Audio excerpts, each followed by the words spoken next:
My last experience with St. Louis was not a very positive one. I was driving. I had just gotten back from a long business trip, and we landed in Indianapolis, and I was just ready to be home. You know, it's one of those things, I was just ready to be home. And so, you know, I get my bags, you know, it's kind of late, so there's not a lot of people in the airport, you know. I get my bags, and I park in the cheap lot, so I got to carry them, you know. And so I'm walking to the lot late at night, you know, I load my stuff in the car. I get in, and I'm just kind of like there, but not really there, you know what I mean? And I get in the car, and I'm driving, and I'm driving, and I'm driving, and it kind of hits me. I'm like, I haven't seen the Colts Stadium yet. And usually on my ride home from Indianapolis to Muncie, Indiana, I pass the Colts Stadium. It's like one of the first like landmarks that you see.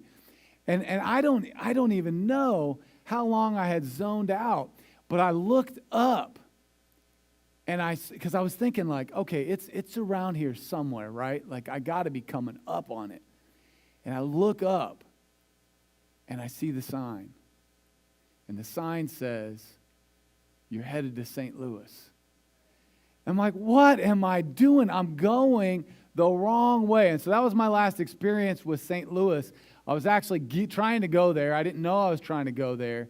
But I was just really frustrated because I was so ready to be home. And I think it added like an hour and a half to my should-be relatively short trip home. And here's what I want us to kind of start wrapping our hearts around this morning.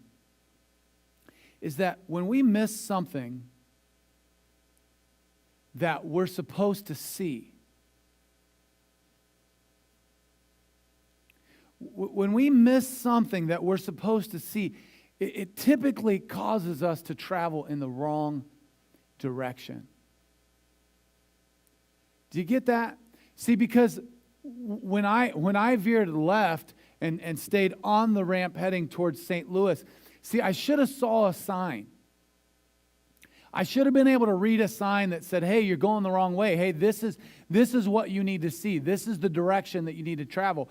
And so when we miss something that we're supposed to see, it causes us to go in the wrong direction. Back to what I was saying about why John wrote his gospel. He actually tells us in John chapter 20, in verse 30. Listen to what John says. This is he just explicitly says, hey, this is why I'm writing this. He says, Jesus performed many other signs in the presence of his disciples, which are not recorded in this book. So John is very intentional. He's not just randomly throwing a bunch of stuff in a journal. He's very intentional about what he's sharing with us. And he says, I've left a bunch of stuff out. But the stuff that I included, right? He goes on, he says, but these are written that you may believe that Jesus is the Messiah, the Son of God. And listen to this. Stakes are super high. This is not just an hour and a half the wrong direction, right? Listen how high John thinks the stakes are. He says, I've written these so that you would see Jesus for who he really is. Jesus the Messiah, the Son of God. That by believing you may have life in his name. See, the stakes are really high. It's a matter of life and death, according to John. And John's main purpose is that you wouldn't miss Jesus. John wants you, John wants me to see Jesus accurately.